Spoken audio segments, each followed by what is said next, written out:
Hello students, welcome to V Lakshmi classes. మనం inter first year మ్యాథ్స్లో chapter 2 relations and functions చెప్పుకుంటున్నాం కదా. ఈరోజు మనం ఈక్వల్ ఫంక్షన్స్ అంటే ఏంటో తెలుసుకుందాం. ఓకేనా? Let's start the class. చూడండమ్మా, ఏవైనా 2 ఫంక్షన్స్ ఈక్వల్ ఫంక్షన్స్ చెప్పాలంటే ఏ విధంగా చెప్తామంటే, సపోజ్ ఎఫ్ అనేది function from A to B అనుకోండి, అండ్ జీ అనేది function from C to D అనుకోండి. ఓకే, ఇప్పుడు ఈ ఎఫ్ జీ అనే 2 ఫంక్షన్స్ ఈక్వల్ అని చెప్పాలి.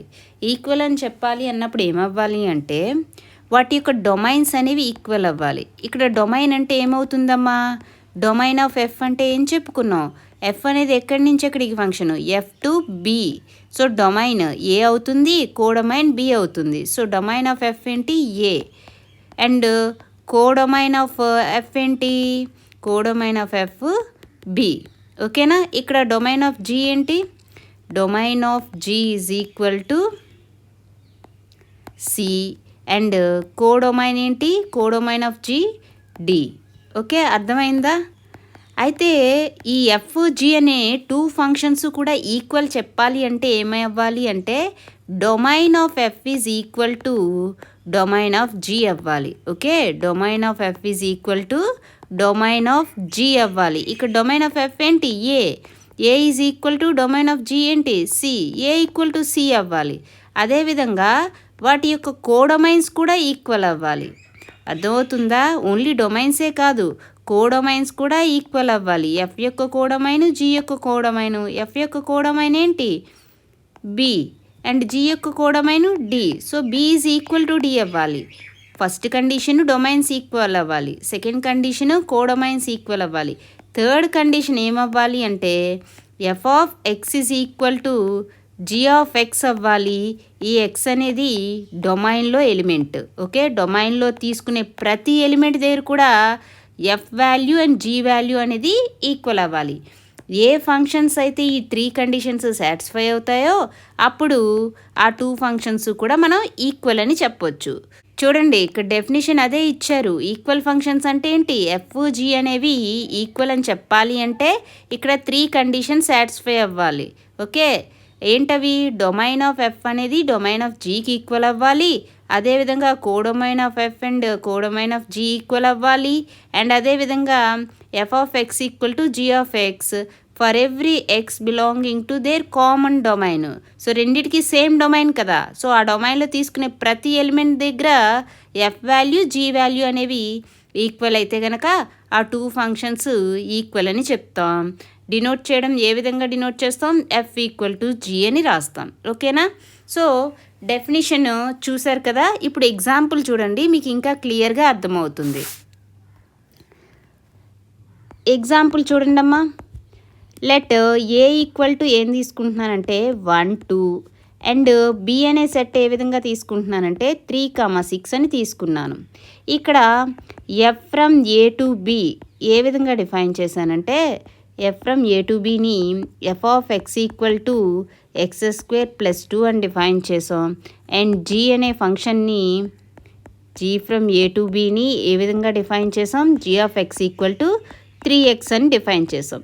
ఇక్కడ ఈ 2 ఫంక్షన్స్ ఈక్వల్ అని చెప్పాలంటే ఫస్ట్ కండిషన్ ఏమవ్వాలి, డొమైన్స్ అనేవి ఈక్వల్ అవ్వాలి. ఇక్కడ డొమైన్ ఆఫ్ ఎఫ్ ఏంటి, ఇక్కడ domain of F A, and A అనేది జీకి కూడా డొమైనే కదా, so is equal to domain of G. So ఇక్కడ ఎఫ్ యొక్క డొమైన్, జీ యొక్క డొమైన్ ఈక్వల్ అయ్యాయి అంటే ఫస్ట్ కండిషన్ సాటిస్ఫై అయింది. సెకండ్ కండిషన్ ఏమవ్వాలి, కోడొమైన్స్. ఇక్కడ కోడొమైన్ ఆఫ్ ఎఫ్ ఏంటి, కోడొమైన్ ఆఫ్ ఎఫ్ అనేది బి, అండ్ బి అనేది జీ అనే ఫంక్షన్కి కూడా కోడొమైన్ అవుతుంది కదా. సో అంటే ఇక్కడ ఏమైంది, codomain of F is equal to codomain of G అయ్యింది. సెకండ్ కండిషన్ కూడా సాటిస్ఫై అయింది. ఇప్పుడు థర్డ్ కండిషన్ మనం ఏం ప్రూవ్ చేయాలి, ఇక్కడ డొమైన్లో కామన్ డొమైన్ ఏంటి, ఏ అనేదే కదా కామన్ డొమైన్. ఈ ఏలో తీసుకునే ప్రతి ఎలిమెంట్ దగ్గర కూడా ఎఫ్ యొక్క వాల్యూ జీ యొక్క వాల్యూ ఈక్వల్ అని చెప్పాలి. సో ఏలో ఎన్ని ఎలిమెంట్స్ ఉన్నాయి, 2 ఎలిమెంట్స్ ఉన్నాయి, 1 2. ఇప్పుడు 1 అనేది ఏలో ఎలిమెంట్ తీసుకున్నాను. ఎఫ్ ఆఫ్ 1 ఫైండ్ చేయండి, ఏమవుతుంది, ఎఫ్ ఆఫ్ ఎక్స్ అంటే ఏ విధంగా డిఫైన్ చేశారు, ఎక్స్ స్క్వేర్ ప్లస్ 2 అని డిఫైన్ చేశారు. ఎక్స్ ప్లస్లో 1 పెట్టండి, ఏమవుతుంది, 1 స్క్వేర్ ప్లస్ 2. 1 స్క్వేర్ అంటే 1 కదా, 1 + 2 ఏమవుతుంది 3. అదేవిధంగా g(1) ఫైండ్ చేయండి. g(x) అంటే ఏ విధంగా డిఫైన్ చేశారు, 3x అని డిఫైన్ చేశారు. అంటే 3 × x ప్లేస్లో 1 3 అవుతుంది. అంటే ఇక్కడ ఏమైంది, f(1) = g(1) అయ్యింది. నెక్స్ట్ ఇప్పుడు 2 అనేది కూడా ఏలో ఎలిమెంట్ కదా, సో 2 దగ్గర చెక్ చేద్దాం. f(2) ఫైండ్ చేయండి. f(x) అంటే ఏంటి, x² + 2, x ప్లేస్లో 2 సబ్స్టిట్యూట్ చేయండి. 2² + 2, 2² అంటే 4, 4 + 2 ఏమవుతుంది 6. అండ్ g(2) కూడా ఫైండ్ చేయండి. g(x) అంటే 3x కదా, 3 × x ప్లేస్లో 2 ఏమవుతుంది 6. సో f(2) = g(2) అయింది. సో మీరు ఏలో తీసుకున్న ప్రతి ఎలిమెంట్ దగ్గర కూడా f వాల్యూ g వాల్యూ అనేవి ఈక్వల్ అవుతున్నాయి. దేర్ఫోర్ ఇక్కడ ఏమవుతుంది, f(x) = g(x) for every x belongs to A. ఏలో తీసుకునే ప్రతి ఎలిమెంట్ దగ్గర f = g అవుతుంది. సో ఏం చెప్పొచ్చు, 3 కండిషన్స్ సాటిస్ఫై అయింది కాబట్టి దేర్ఫోర్ f = g అంటే రెండు కూడా ఈక్వల్ ఫంక్షన్స్ అని చెప్పొచ్చు. అర్థమైందా, ఈక్వల్ అని చెప్పాలంటే 3 కండిషన్స్. ఫస్ట్ డొమైన్స్ ఈక్వల్ అవ్వాలి, నెక్స్ట్ కోడొమైన్స్ అనేవి ఈక్వల్ అవ్వాలి, నెక్స్ట్ డొమైన్లో తీసుకునే ప్రతి ఎలిమెంట్ దగ్గర f and g values equal అవ్వాలి. ఓకేనా, మరొక ఎగ్జాంపుల్ చూడండి. సో ఇంకొక ఎగ్జాంపుల్, f అనేది ఏ విధంగా తీసుకుంటున్నానంటే, let f from r - (2 to r) defined by, ఏ విధంగా డిఫైన్ చేసామంటే f(x) = x² - 4/x - 2. ఓకేనా, అండ్ g అనే ఫంక్షన్ని r to r, r అనేది ఏంటమ్మా రియల్ నెంబర్ సెట్, అండ్ gని ఏ విధంగా డిఫైన్ చేసామంటే g(x) = x + 2 అని డిఫైన్ చేసాం. ఓకేనా, అయితే ఇక్కడ మీరు అబ్జర్వ్ చేస్తే f యొక్క డొమైన్ ఏముందమ్మా, డొమైన్ ఆఫ్ f అనేది ఏముంది r - (2). మరి డొమైన్ ఆఫ్ g ఏముంది, డొమైన్ ఆఫ్ g అనేది r ఉంది. ఇక్కడ ఏమవుతుంది, డొమైన్స్ అనేవి ఈక్వల్ కావట్లేదు. Domain of f is not equal to domain of g. So first condition అనేది ఫెయిల్ అయ్యింది. 3 కండిషన్స్ సాటిస్ఫై అయినప్పుడు మాత్రమే మనం f g ఈక్వల్ అని చెప్పగలం. కానీ ఇక్కడ ఫస్ట్ కండిషనే ఫెయిల్ అయింది కాబట్టి clearly f is not equal to g. f g equal functions కాదు. ఓకేనా, అర్థమైందమ్మా. ఇప్పుడు మీరు చూడండి, f(x) ఉంది.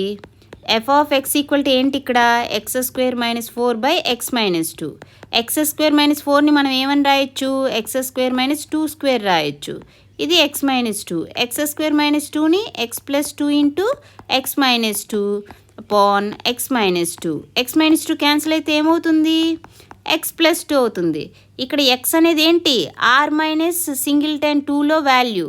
సో ఏమవుతుంది, ఇక్కడ x అనేది నాట్ ఈక్వల్ టు 2 అయినప్పుడు f(x) ఏమవుతుంది, x + 2. అదేవిధంగా మనకి g(x) ఏం తెలుసు, x + 2 తెలుసు. So x not equal to 2 అయినప్పుడు f(x) అండ్ g(x) రెండు ఈక్వల్ అవుతాయి. ఇది థర్డ్ కండిషన్ సాటిస్ఫై అవుతుంది. కానీ ఇక్కడ డొమైన్ అనేది మాత్రం సేమ్ లేదు, రెండు డిఫరెంట్ ఉన్నాయి. ఎప్పుడైతే డొమైన్ అనేది ఈక్వల్ కాలేదో ఆ 2 ఫంక్షన్స్ కూడా ఈక్వల్ ఫంక్షన్స్ కావు. ఓకేనా, అర్థమైందా. సో ఈక్వల్ ఫంక్షన్స్ అంటే ఈ విధంగా చెప్పుకుంటాం. సో ఈ క్లాస్లో మనం ఏం నేర్చుకున్నామమ్మా, ఈక్వల్ ఫంక్షన్స్ అంటే ఏంటో నేర్చుకున్నాం కదా.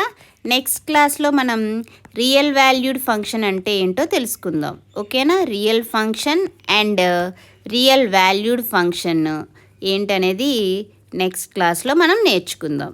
ఓకేనా,